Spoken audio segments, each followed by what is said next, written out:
Yeah, that's me. You must be wondering how I got to this place. So welcome to today's video. Let's go. I do call myself a risk taker. You know, sometimes too much, sometimes a bit stupid. That's what other people say. That's not what I think. So yeah, this is how I nearly lost my feet in Ethiopia. So Danakil Depression in one has a lot of places. It's a very big place, right? So first we went to a salt lake, one of the biggest salt lakes in Ethiopia. Then we went to an active volcano. It's called Erta. So a week before we was there, the volcano had erupted and lava was overflowing. So right now where I'm standing, that wasn't there. 1 week ago, it was 30 meters below. So now the lava had solidified, crystallized a bit, so we was able to walk on it. Still kinda risky, I guess. My mum wouldn't like it, but it's life. And yeah, next day we started our journey to the lowest point in Ethiopia and the third lowest point in Africa. So it was about a 4-hour drive from Erta, the active volcano, to Danakil. The Danakil Depression is in itself a very big place, but the lowest point of Danakil Depression, that's where we're heading to. So to that place, it was about 5 hours. Every journey here is done by a 4x4 because it's very bumpy and you need a 4x4. Once we got near the region, we visited a salt city. It's literally just natural salt which disintegrates every year. It's not a city, but it's natural. It just looks like an ancient city, right? So this place is one of the most geologically extreme places on Earth due to its volcanic activity and it being in the Rift Valley, you know?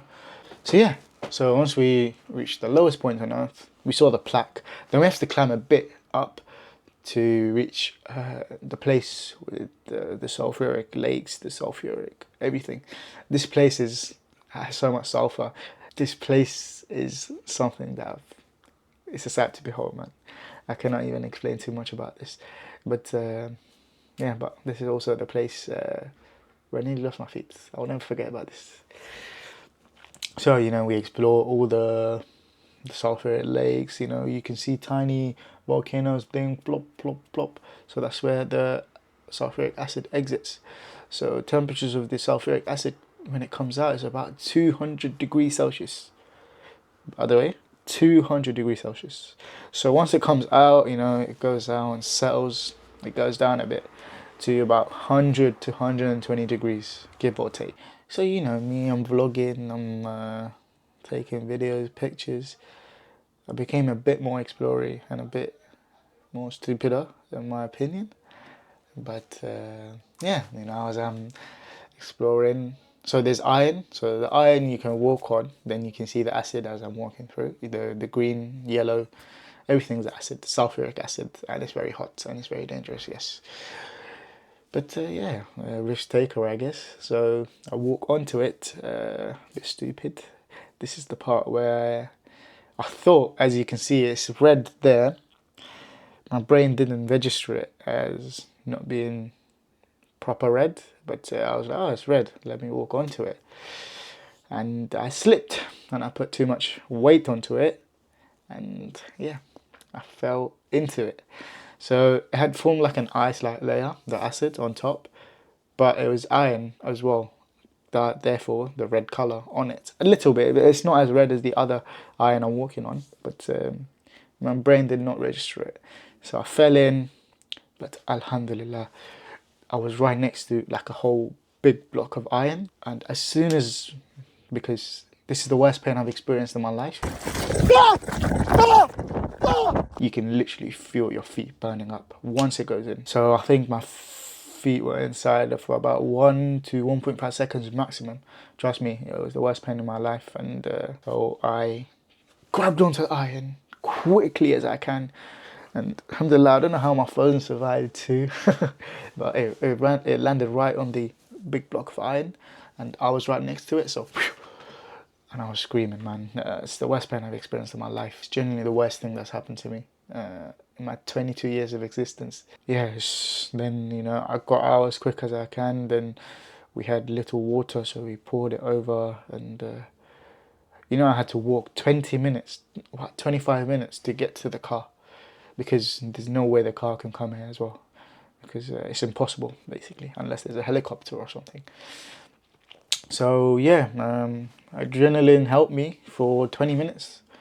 Then after that, I wasn't able to walk after that, and yeah, the driver, thank you for him, just genuinely thank you for him, carried me to the car. And yeah, because we were in the middle of nowhere, there's no hospitals. The nearest hospital was 18 hours away in a town called Mekele, the capital of the Tigray region. There's like a clinic, there was a clinic nearby. So we went to that clinic, and these are not trained professionals.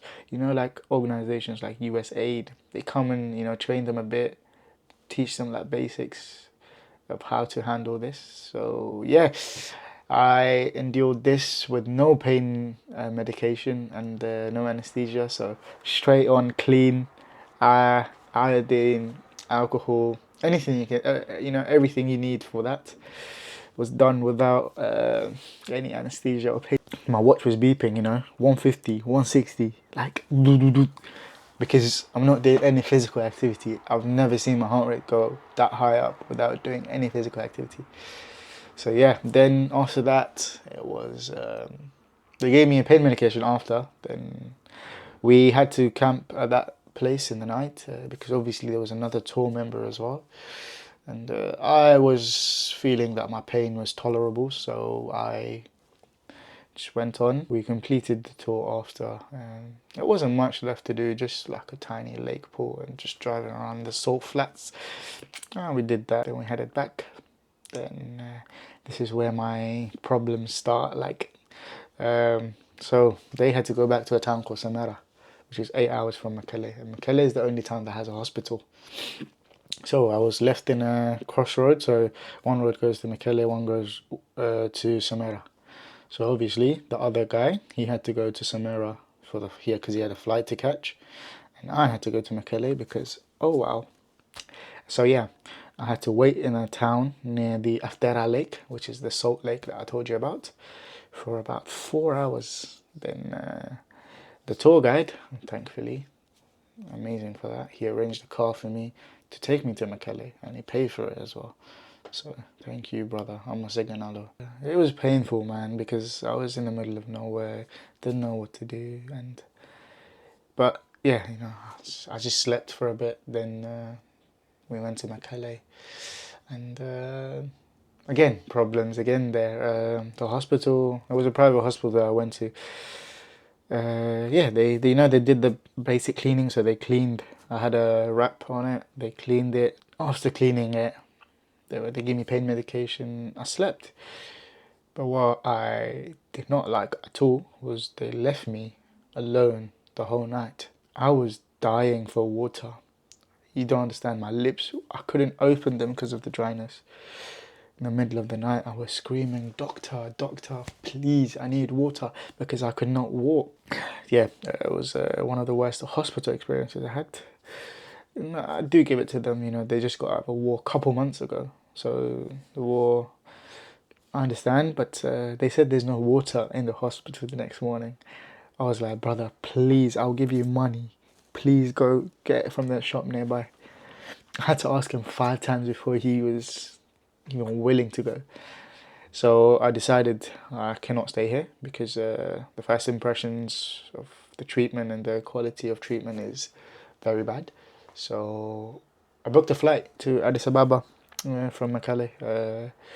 I paid a taxi driver extra so he can lift me and get a wheelchair at the airport.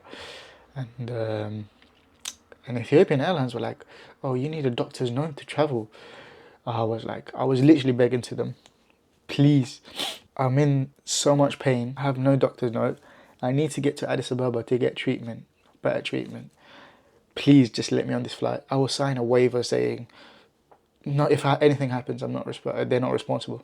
I was like, "Cool, I do not care. Please get me on that flight to Addis Ababa." So they finally let me on after signing the waiver. And yeah, I got to Addis Ababa, paid a taxi driver to take me to the hospital. And once I got to the hospital, yeah, obviously they wheelchaired me in there. And yeah, the treatment started. I was in ICU for 14 days. I was still in the ICU for the next 4 days, but it was more just I was there because there.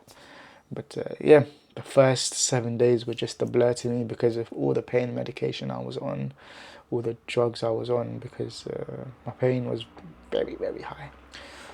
But alhamdulillah, my foot was getting better on its own because of my age and because I'm a very fit boy, fit man. And yeah, I was in the hospital till the 10th of February.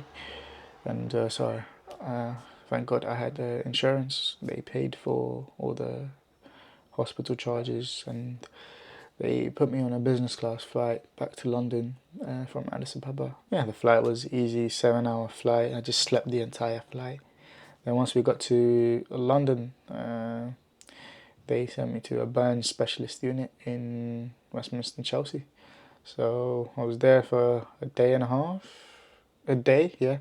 But once I got there, they were very against anesthesia, so they ripped my wrap apart without anesthesia, just some pain medication. And but I think that kind of worked, because the next day I was able to walk with the help of the physios. I was able to walk, you know, as you can see right now. So the most I walked in Ethiopia when the physios came was about 4 steps before I fainted. I fainted from walking.